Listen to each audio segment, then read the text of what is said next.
ادائے قرض کے لیے حضرت امام زین العابدین علیہ السلام کی دعا۔ شروع نام سے اللہ کے جو بڑا مہربان نہایت رحم کرنے والا ہے۔ اے اللہ، محمد اور ان کی آل پر رحمت نازل فرما اور مجھے ایسے قرض سے نجات دے جس سے تو میری آبرو پر حرف آنے دے اور میرا ذہن پریشان اور فکر پراگندہ رہے اور اس فکر و تدبیر میں ہمہ وقت مشغول رہوں۔ اے میرے پروردگار، میں تجھ سے پناہ مانگتا ہوں قرض کے فکر و اندیشے سے اور اس کے جھمیلوں سے اور اس کے باعث بے خوابی سے۔ تو محمد اور ان کی آل پر رحمت نازل فرما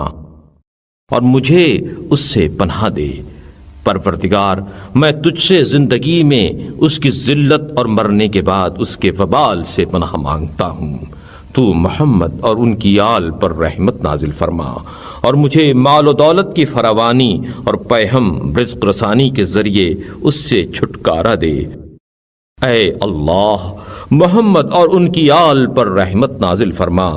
اور مجھے فضول خرچی اور مصارف کی زیادتی سے روک دے اور عطا و میانہ روی کے ساتھ نقطۂ اعتدال پر قائم رکھ اور میرے لیے حلال طریقوں سے روزی کا سامان کر اور میرے مال کا مصرف امور خیر میں قرار دے اور اس مال کو مجھ سے دور ہی رکھ جو میرے اندر غرور و تمکنت پیدا کرے یا ظلم کی راہ پر ڈال دے یا اس کا نتیجہ طغیان و سرکشی ہو۔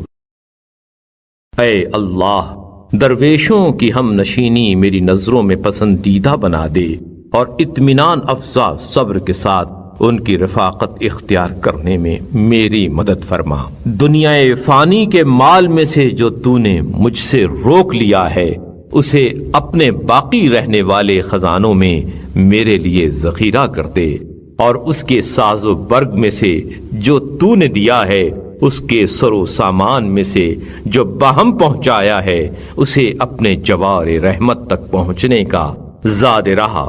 حصول تقرب کا وسیلہ اور جنت تک رسائی کا ذریعہ قرار دے، اس لیے کہ تو فضل عظیم کا مالک اور سخی و کریم ہے۔